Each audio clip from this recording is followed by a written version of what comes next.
शुरू करने वाले क्रांति सूर्य महात्मा ज्योतिराव फुले, क्रांति सूर्य महात्मा ज्योतिराव फुलेंचा, क्रांति सूर्य महात्मा ज्योतिराव फुलेंचा। मनुस्मृति के 5000 सालों की गुलामी से समाज को मुक्त कर संविधान के माध्यम से हक एवं मानवाधिकार देने वाली विश्व रत्न बोधिसत्व महामानव डॉक्टर बाबासाहेब आंबेडकरांचा, माता रमाईंचा, माता रमाईंचा। प्रथमतः माता रमाई यांच्या जयंती निमित्त आपल्या सर्वांना खूप खूप शुभेच्छा। विश्वाला शांतीचा संदेश देणारे तथागत गौतम बुद्धांच्या विचाराचा प्रचार प्रसार करणारे चक्रवर्ती मौर्य सम्राट अशोक, बुद्धांच्या विचारानुसार समता, स्वातंत्र्यता, बंधुता व न्यायावर आधारित रयतेचं स्वराज्य निर्माण करणारे छत्रपती शिवाजी महाराज, वयाच्या 14व्या वर्षी संस्कृत भाषेत पुत्रभूषण घेणारे छत्रपती संभाजी महाराज, महिला आणि बहुजनांसाठी पहिली शाळा सुरू करणारे क्रांती सूर्य महात्मा ज्योतिराव फुले, मनुस्मृतीच्या 5000 वर्षाच्या गुलामीतून अहो समाजाला मुक्त करून संविधानाच्या माध्यमातून हक्क व मानवाधिकार देणारे विश्वरत्न डॉक्टर बाबासाहेब आणि त्यांना घडविण्यासाठी त्याग करणाऱ्या माझ्या माता रमाई, प्रथमतः या कार्यक्रमाच्या निमित्ताने सर्व महापुरुषांना मी प्रियानते विनम्राचं अभिवादन करते। मला म्हणावेसे वाटते की अहो त्या दलितांच्या उद्धारात, त्या दलितांच्या उद्धारात केले जीवाचे रान, त्या दलितांच्या उद्धारात केले जीवाचे रान। माता भगिनींना घटनेत केले माणूस म्हणून सन्मान, माणूस म्हणून सन्मान। अहो केला 14 काळाचा सत्याग्रह, केला 14 काळाचा सत्याग्रह, मनुस्मृतीचे केले दहन, मनुस्मृतीचे केले दहन। अशा या महामाता, अशा या महामानवाला डॉक्टर बाबासाहेब आंबेडकरांना मी प्रियानते करते नमन। आपलं मी मनापासून सहर्ष स्वागत करते। आपण महापुरुषांच्या कार्यावर चालणारे आहात आणि माता रमाई यांना अभिवादन करण्यासाठी निश्चितपणे येथे आलात, याबद्दल आपले मी धन्यवाद देते। खरं तर कार्यक्रमाची सुरुवात झालेलीच आहे, म्हणून येथे मला म्हणावेसे वाटते की विसरू नका त्या मातेला, दादा विसरू नका त्या मातेला, रमाई आंबेडकर म्हणतात, विसरू नका त्या मातेला, रमाई आंबेडकर म्हणतात।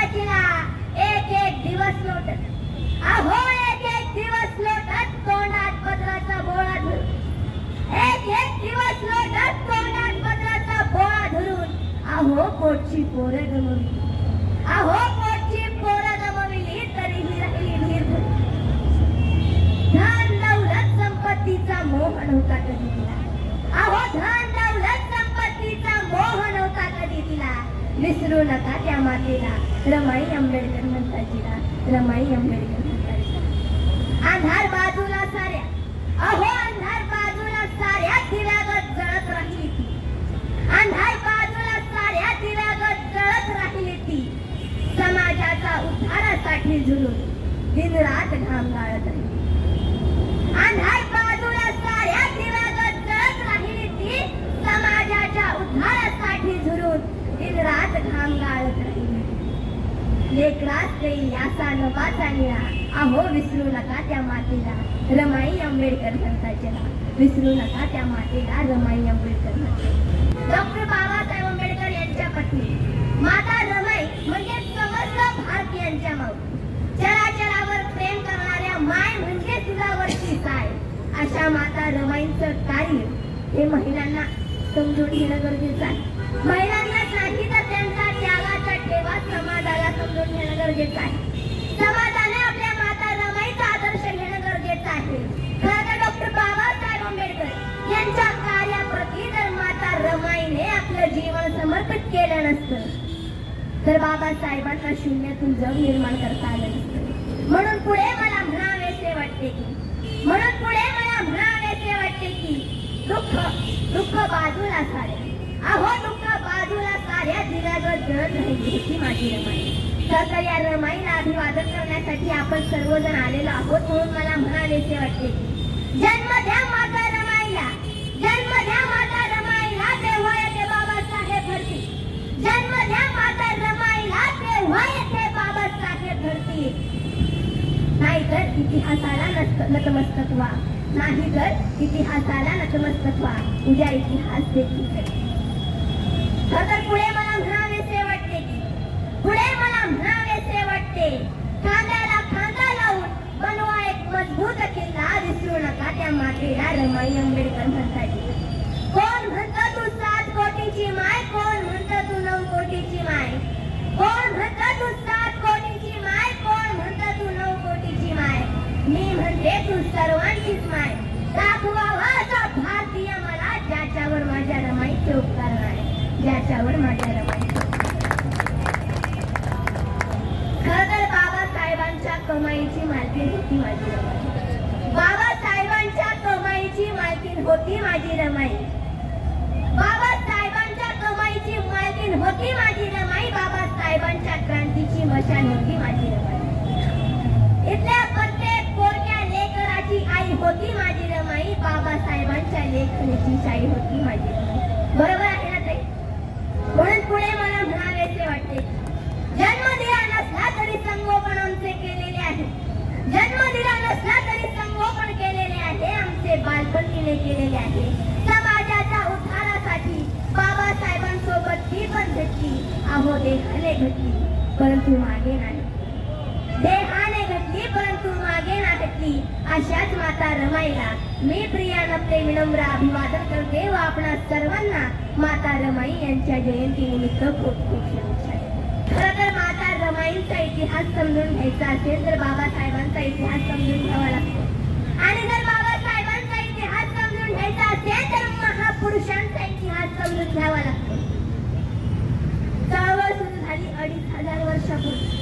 खरं तर तथागत गौतम बुद्ध यांचे वडील सिद्धोधन हे शाक्यकुली वंशाचे शासक म्हणजेच शेतकरी कुणबी राजा होते, आणि त्यांचे पुत्र म्हणजे सिद्धार्थ गौतम.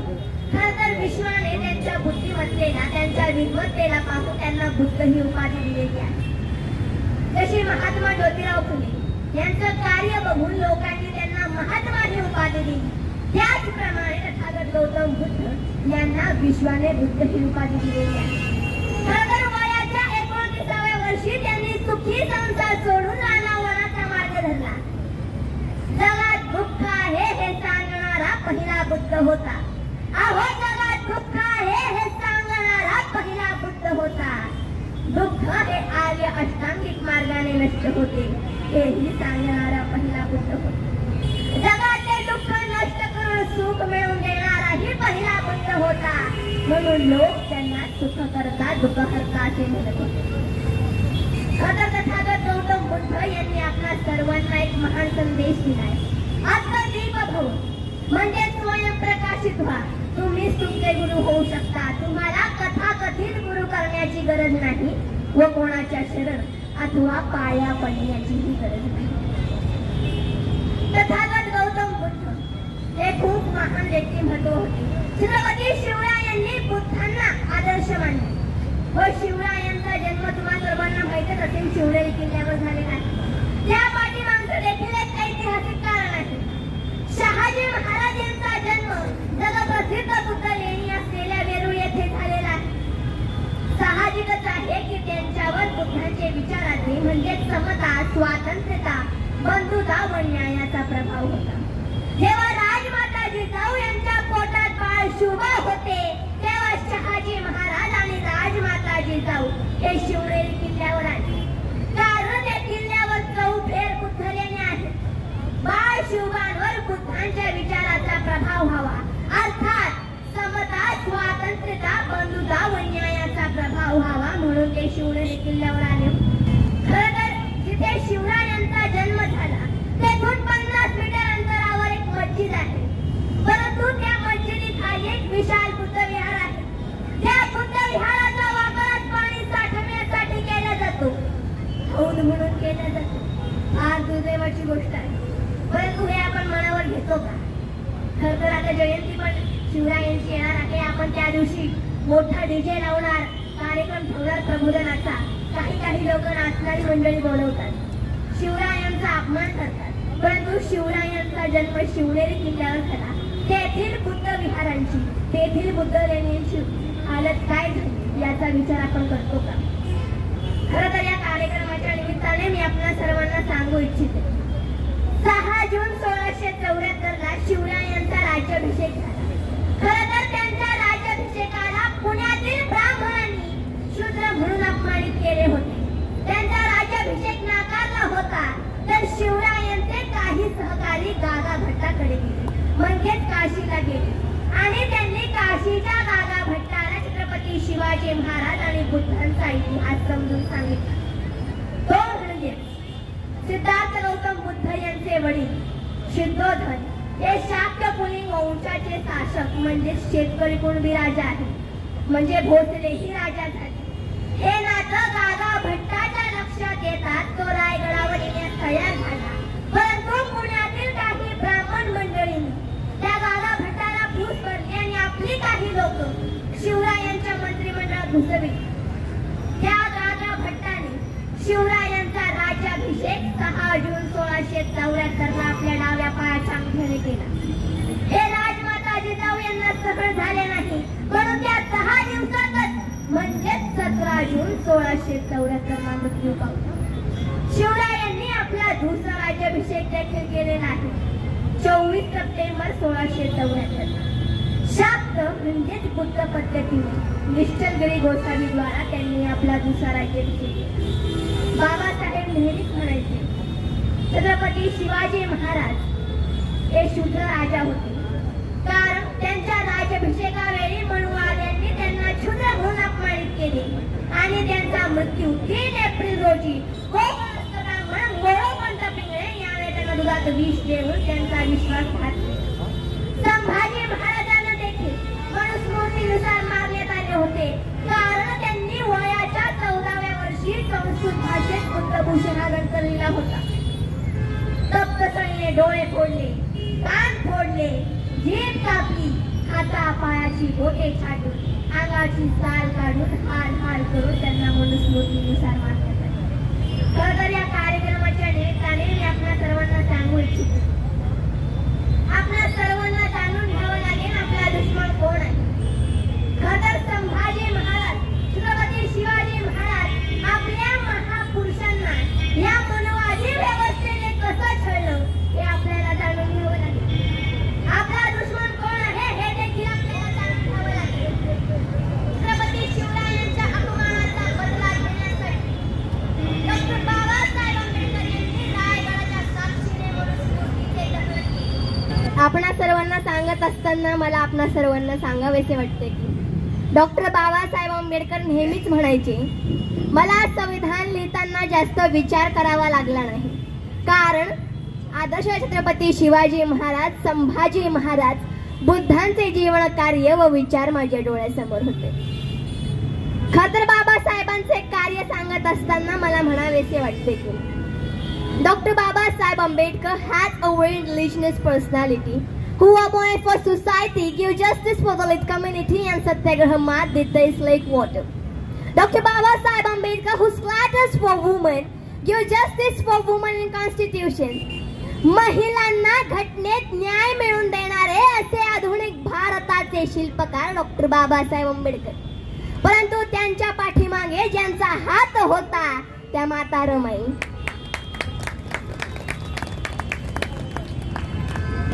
खरं तर डॉक्टर बाबासाहेब आंबेडकर यांना वर्गाच्या बाहेर बसविले जायचे. अस्पृश्यतेत त्यांचा जन्म झाला ही त्यांची चुकी होती का? कारण वर्णव्यवस्था, या वर्णव्यवस्थेमुळे त्यांना वर्गाच्या बाहेर बसून देखील ते वर्गातील सर्व विद्यार्थ्यांमध्ये बुद्धिमत्तेत व शिक्षणात अव्वल होते. When King Sayajirao Gaikwad came knows about religious and sent Dr. Babasaheb Ambedkar to higher education in Columbia University. त्यांची कीर्ती जेव्हा बडोद्याचे राजा सयाजीराव गायकवाड यांना कळाली, त्यांनी डॉक्टर बाबासाहेब आंबेडकर यांना उच्च शिक्षणासाठी कोलंबिया विद्यापीठात पाठविले आणि शिक्षणाचा संपूर्ण खर्च देखील केला. डॉक्टर बाबासाहेब आंबेडकर हे फार ग्रेट व्यक्तिमत्व आहे. खर तर जागतिक शतकात डॉक्टर बाबासाहेब आंबेडकर यांच्यासारखं ग्रेट व्यक्तिमत्व आतापर्यंत तयार झालेलं नाही. डॉक्टर बाबासाहेब आंबेडकर यांनी महात्मा ज्योतिराव फुले यांना आदर्श मानले. खर तर मैंने आप सबको बताया ही था कि छत्रपति शिवाजी महाराज ने अपना दूसरा राज्याभिषेक 24 सितंबर 1674 को किया है. महात्मा ज्योतिराव फुले ने छत्रपति शिवाजी महाराज को आदर्श माना और 24 सितंबर को विषमतावादी धर्म त्याग कर सत्यशोधक समाज की स्थापना की. 23 सितंबर 1917 को जब बड़ौदा में कुछ मनुवादी लोगों ने डॉक्टर बाबा साहब अम्बेडकर के आत्माभिमान को ललकारा, तो डॉक्टर बाबा साहब अम्बेडकर ने एक पास के ही बगीचे में एक पेड़ के नीचे उदास रात बिताई. उन्होंने सोचा कि मेरे जैसे विदेश से आए हुए शिक्षित के साथ ये मनुवादी लोग ऐसा व्यवहार करते होंगे तो मेरे समाज के अशिक्षित गरीब लोगों के साथ कैसा व्यवहार करते होंगे. तो उस पेड़ के नीचे बड़ौदा में डॉक्टर बाबा साहब अम्बेडकर ने संकल्प किया कि मैं मेरा पूरा जीवन इस उपेक्षित समुदाय का जीवन बेहतर बनाने में लगाऊंगा. मैं उन्हें हक और मानवाधिकार दिलाऊंगा जो उन्होंने हमें संविधान के माध्यम से दिलाए हैं. जिस धर्म का आधार वर्ण भेद व्यवस्था है उस धर्म को त्याग कर, यानी विषमतावादी धर्म को त्याग कर डॉक्टर बाबा साहब अम्बेडकर ने मानवतावादी बुद्ध धर्म स्वीकारा. और जब डॉक्टर बाबा साहब अम्बेडकर ने मानवतावादी बुद्ध धर्म स्वीकारा तो बाबा साहब कहते थे कि मैं भारत को फिर से बुद्धमय बनाऊंगा. इस समय मैं कहना चाहती हूँ कि अहो इंसान को इंसान बनाने के लिए, अरे इंसान को इंसान बनाने के लिए बुद्ध ने राज्य छोड़ा. इंसान को इंसान बनाने के लिए बुद्ध ने राज्य छोड़ा. सम्राट अशोक ने युद्ध छोड़ा, फुले ने घर छोड़ा और मेरे डॉक्टर बाबा साहब अम्बेडकर ने धर्म छोड़ा, धर्म छोड़ा. मैं आप सबको बताना चाहती हूँ कि 1 नवंबर 2022 को मैं अजंता गुफाएं देखने गई थी. वहाँ के बुद्ध शिल्प तथा चित्र देखकर मैंने संकल्प किया कि मैं मेरा पूरा जीवन भारत को ही नहीं तो मैं विश्व को बुद्धमय बनाऊंगी. और आज माता रमाई इनके जन्मदिन के अवसर पर, जयंती के अवसर पर आप सबने भी संकल्प लेना चाहिए कि मैं भारत को ही नहीं तो पूरे विश्व को बुद्धमय बनाऊंगा.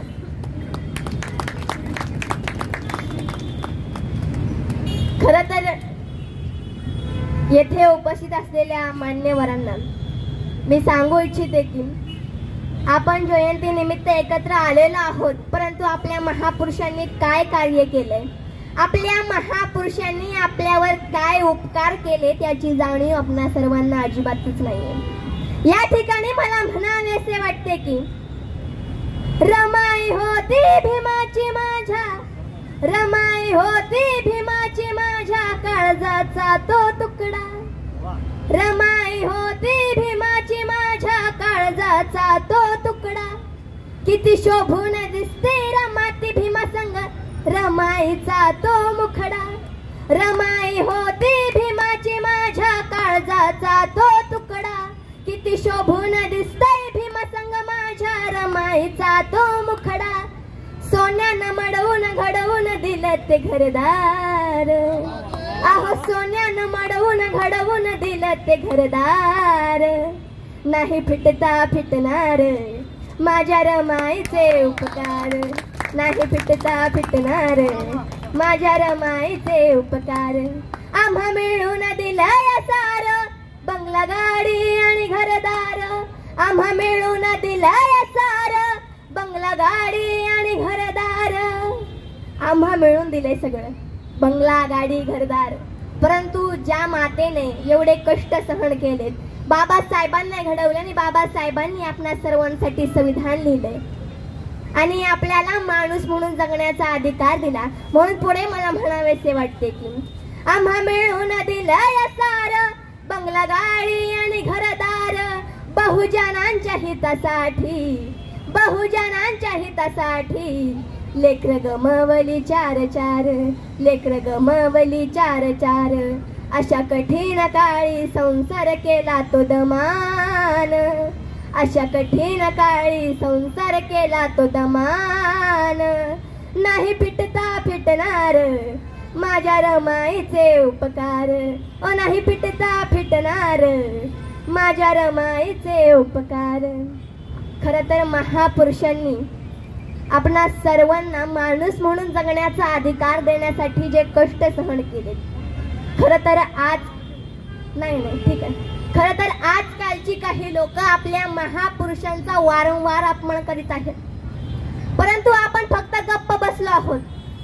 इस बात पे मैं आप सबको बताना चाहती हूँ कि जेव्हा डॉक्टर बाबासाहेब आंबेडकर देशास लोकशाही राज्यघटना अर्पित करत होते तेव्हा ते म्हणाले होते की पहिले राजा राणीच्या पोटातून जन्म घ्यायचा, परंतु तो आता सर्वांच्या मताने मतपेटीतून घेईल.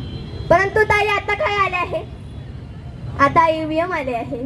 खरं तर या ईव्हीएम ने लोकशाहीचा घात केला आहे. बाबासाहेब नेहमीच म्हणायचे गुलाम वो होता है, गुलाम वो होता है जो गुन्हा सहत आहे. आणि आज आपण तेच करत आहोत. खरं तर या ईव्हीएम ने सर्व काही बरबाद केलं आहे. छोटस उदाहरण देते. चंद्रयान 3 ला जसं इस्रोच्या श्रीहरिकोटातून एका रिमोटच्या साहाय्याने त्यातील बदल, त्याची दिशा एका रिमोटच्या साहाय्याने चेंज केल्या जाऊ शकते, तर ईव्हीएम सारख्या मशिनीमध्ये देखील मताचा फेरबदल केला जाऊ शकतो. खरं तर या ठिकाणी आपण सर्वांनी जागृत होणं गरजेचं आहे. या ईव्हीएम वर बोलणं गरजेचं आहे. खरं तर डॉक्टर बाबासाहेब आंबेडकर म्हणायचे संविधान अंततः अच्छा साबित होगा अगर उसे इस्तेमाल में लाने वाले लोग अच्छे हो, और संविधान अंततः बुरा साबित होगा अगर उसे इस्तेमाल में लाने वाले लोग बुरे हो. आज की परिस्थिति को देखकर मुझे कहना पड़ता है कि अरे भारत का युवा इतना वीर है कि मंदिर मस्जिद के लिए खून तक बहा सकता है, और कायर इतना है कि रोजगारों के मुद्दों पर सवाल तक नहीं उठाता. एक तथ्य यह भी है कि हमारे पास राफेल है, लेकिन गरीबों के घरों में राशन नहीं. गांव और शहर की बेटियां खेल के माध्यम से अपना नाम रोशन करना चाहती है, लेकिन सुनने में आती है उनकी सिस्कियां.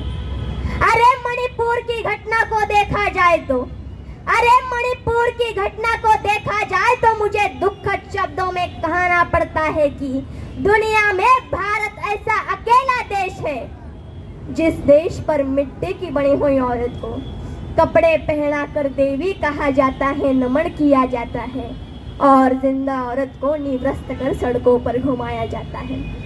क्या अभी भी लगता है हम स्वतंत्र हैं? इसी बात पर मुझे अण्णा भाऊ साठे की वो काव्य पंक्तियां याद आती है. अण्णा भाऊ म्हणतात, ही न्याय व्यवस्था काही कांची रखेल झाली, ही न्याय व्यवस्था काही कांची रखेल झाली, ही संसद देखील हिजाड्यांची हवेली झाली, हिजाड्यांची हवेली झाली. मी माझ्या व्यथा मांडू कोणाकडे, मी माझ्या व्यथा मांडू कोणाकडे, कारण येथली न्याय व्यवस्था भ्रष्टतेने रंगीन झाली. जेव्हा ब्रिटिशांनी मिठावर टॅक्स लावताच देशातील लोकांनी दांडी आंदोलन केले होते, परंतु आज जे आपले सरकार आहे ते शिक्षण, खाण्यापिण्याच्या वस्तूंवर जीएसटी रूपाने टॅक्स लावते, तरीही जनता गप्प का असा प्रश्न मला पडतो. जनता गप्प का आहे? ती जागृत का नाही होत? का ती फक्त महापुरुषांच्या जयंती निमित्त एकत्र येते? का ती फक्त जय भीम म्हणते? का ती जनता फक्त जय जिजाऊ म्हणते, जय शिवराय म्हणते? परंतु देशात काय घडतंय यावरती का आवाज उठवत नाही? जे आवाज उठवतात त्यांचं तोंड दाबल्या जातं, असं का असा प्रश्न मला निर्माण होतो. खर तर या ठिकाणी मला म्हणावे असे वाटते की वारंवार आमच्या महापुरुषांचा अपमान होता है. डॉक्टर बाबा साहब अम्बेडकर ने, मैं आप सबको बताना चाहती हूँ कि जब मनुस्मृति के अनुसार महिला और बहुजनों को जानवर से भी 72 उन पर जुल्म कर रहे थे, तो डॉक्टर बाबा साहब अम्बेडकर ने संविधान के माध्यम से उन्हें इंसान बनाया. कुछ लोग इस जन्म में स्वर्ग देखने की चाहत रखते हैं उनसे मैं कहना चाहती हूँ मनुवादी विषमतावादी लोग गृह मंत्री से स्वर्ग और नरक की बातें रटाकर संविधान और बाबा साहब का अपमान करना चाहते हैं। संविधान और बाबा साहब का अपमान कर लोकशाही का अपमान करना चाहते हैं। महाराष्ट्र के परभनी में जब लोगों ने ईवीएम के मुद्दे को लेकर जन आंदोलन खड़ा किया तो विषमतावादी लोगों ने वकालत का अध्ययन करने वाले निर्दोष हिंदू सोमनाथ सूर्यवंशी की हत्या की और पुलिसों के माध्यम से वह दंडुकेशाही निर्माण की। ये लोग संविधान को मिटाना चाहते हैं, संविधान को मिटाकर हुकुमशाही निर्माण करना चाहते हैं। इसी बात पर मैं कहना चाहती हूँ कि ईवीएम हटाओ मताधिकार बचाओ, ईवीएम हटाओ मताधिकार बचाओ। मताधिकार बचेगा तो संविधान बचेगा, मताधिकार बचेगा तो संविधान बचेगा और संविधान को बचाना होगा तो आप सबको आवाज उठाना होगा। खरं तर आज जे काही घडते यावर मला म्हणावेसे वाटते, कुणी लाच दिली व कुणी लाच घेतली, कुणी लाच दिली व कुणी लाच घेतली हे आम्हा भारतीयांना विदेशी मनुवादी लोकांनी सांगण्याची गरज नाही। या कार्यक्रमाच्या निमित्ताने स्टेजवरून मी व्हिडिओ देखील रेकॉर्ड होत आहे। या स्टेजवरून मी हे सांगते त्या मनुवादी लोकांना, खरं तर वारंवार महापुरुषांचा अपमान, बाबासाहेबांचा अपमान होत आहे, शिवरायांचा अपमान होत आहे। खरं तर त्या मनुवादी व्यवस्थेच्या विरोधात मी आवाज उठवते आणि आपणा सर्वांना जागृत करण्याचं काम करत आहे। आपण सर्वांनी मला पाठिंबा द्यायला हवा, महापुरुषांच्या विचारावर चालायला हवं आणि बाबासाहेबांचं स्वप्न होतं भारत पुन्हा बुद्धमय व्हावा। मैं आप सबको बताना चाहती हूँ कि जेव्हा डॉक्टर बाबासाहेब आंबेडकरांनी 1935 मध्ये एक घोषणा केली होती, माझा जन्म जरी हिंदू धर्मात झाला असेल तरी मी हिंदू धर्मात मरणार नाही। तुम्हाला प्रश्न पडत असेल की बाबासाहेबांनी त्वरितच का नाही धर्मांतर केलं? या पाठीमागचं कारण आहे, इतिहासात ज्या ज्या महापुरुषांनी विषमतावादी धर्म त्याग करून मानवतावादी बुद्ध धर्म स्वीकारला त्या महापुरुषांची हत्या झालेली दिसून येते आणि बाबासाहेबांना त्यांचे कार्य पूर्ण करायचे होते जे त्यांनी 35 ते 40 वर्षात पूर्ण केलेले आहे। 14 ऑक्टोबर 1956 ला डॉक्टर बाबासाहेब आंबेडकर यांनी आपल्या 5 लाख अनुयायांसमेत बुद्ध धर्म स्वीकारला। तुम्हाला आणखीन एक प्रश्न पडत असेल की बाबासाहेबांनी 14 ऑक्टोबरलाच का बुद्ध धर्म स्वीकारला? 1956 14 ऑक्टोबरला अशोक विजयादशमी होती। त्या दिवशी सम्राट अशोकांनी कलिंगाला हरवले होते आणि ते 10 दिवस उत्सव साजरा करत होते, परंतु त्यांच्या मनाला समाधान मिळत नव्हतं। तेव्हा त्यांनी आपल्या हातातली तलवार खाली ठेवून बुद्ध धर्म स्वीकारला आणि मोठी धम्माची क्रांती केली। तोच अशोक विजयादशमीचा दिवस आणि त्याच दिवशी बाबासाहेबांनी बुद्ध धर्म स्वीकारला। आपल्या 5 लाख अनुयायांच्या तोंडातून 22 प्रतिज्ञा ओढून घेतल्या, परंतु आज मी पाहते 22 प्रतिज्ञा नेहमी बुद्ध विहारांमध्ये म्हटल्या जातात, वंदना घेतली जाते, परंतु त्याचे पालन कोणीच करत नाही। पंचशील घेतलं जातं, त्रिशरण घेतलं जातं, परंतु त्याचं पालन आज कोणीच करताना दिसत नाहीये। तर 6 डिसेंबर 1956 ला बाबासाहेबांचा महापरिनिर्वाण झाले, तेव्हा देशातील लाखो लोक बाबासाहेबांना 6 डिसेंबरला अभिवादन करण्यासाठी मुंबईच्या चैत्यभूमीवर येतात। साहजिकच आहे की तेथे बाबासाहेबांच्या कार्याचा, बाबासाहेबांच्या विचाराचा, जीवन कार्याचा गौरव होताना दिसून येतो। हे त्या मनुवादी लोकांना सहन झाले नाही, म्हणून त्यांनी 6 डिसेंबर 1992 ला बाबरी मस्जिद पाडून समाजात मोठी दरी निर्माण करण्याचा प्रयत्न केला। पुढे 26 नोव्हेंबरला डॉक्टर बाबासाहेब आंबेडकर यांनी संविधान लिहून पूर्ण केला, म्हणून तो दिवस आपण संविधान दिवस म्हणून साजरा करतो, मानव मुक्तीचा दिवस म्हणून साजरा करतो।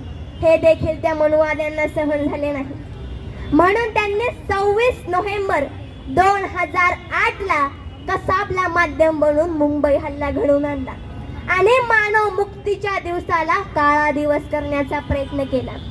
9 ऑगस्ट 2018ला दिल्लीच्या जंतर मंतर मैदानावर दिल्ली प्रशासन व मीडिया समोर जाहीरपणे संविधानाला जाळण्यात आले. संविधान विरोधात घोषणा देण्यात आल्या. आज देखील काही लोक संविधान विरोधात भाषण करतात. आपली लोक म्हणतात संविधानातली एक जरी कलम बदलली किंवा संविधानाला हात जरी लावला तरी आम्ही हात तोडून टाकू, पाय तोडून टाकू. परंतु आज काय होते, संविधान 1950 मध्ये लागू झाले ते आज 2025 पर्यंत. त्यात 105 घटना दुरुस्त केल्या. किती? 105. त्यातील बऱ्याच बहुजनांच्या हिताच्या होत्या, त्या नेस्तनाबूत करण्यात आल्या. याचा आपण सर्वजण विचार करतो का? इतिहासात ज्या ज्या महापुरुषांनी विषमतावादी धर्म त्याग केला आणि मानवतावादी बुद्ध धर्म स्वीकारला, त्या त्या महापुरुषांची हत्या झालेली दिसून येते. खर तर ज्या बांधवांकडून आम्हाला अपेक्षा असते तेच बांधव पलटी खातात आणि महापुरुषांविरुद्धच बोलायला लागतात. खर तर बाबासाहेबांनी महिलांना माणूस म्हणून जगण्याचा अधिकार दिलेला आहे. खर तर महिलांना शूद्रातिशूद्रांपेक्षाही वाईट ट्रीटमेंट केल्या जायची. बाबासाहेबांनी संविधानाच्या माध्यमातून महिलांना मान सन्मान दिलाय. खर तर येथे मला म्हणावेसे वाटते बाबासाहेब तुम्ही जर नसता तर आमच्या महिला कधीच घडल्या नसत्या, कधीच विद्वान झाल्या नसत्या, कधीच शिक्षित झाल्या नसत्या. खर तर बाबासाहेबांचे, माता रमाईंचे, खर तर बाबासाहेबांना घडविण्यासाठी जे कष्ट माता रमाईंचे होते, या कार्यक्रमाच्या निमित्ताने माता रमाई यांच्या जयंतीच्या निमित्ताने त्या माता रमाईंना डॉक्टर बाबासाहेब आंबेडकर यांना वंदन करते. खर तर आज काय होतंय, संविधानानुसार पालन केलं जात नाहीये. संविधानाविरोधात घोषणा दिल्या जात आहेत, संविधानाविरोधात भाषण केल्या जाते. कुछ लोग पाप धोने के लिए गंगा नहाने वाले, इसी बात पर मैं कहना चाहती हूँ, अरे पाप धोने के लिए गंगा नहाने वाले बुद्धिहीन तथा पाखंडी लोग हैं.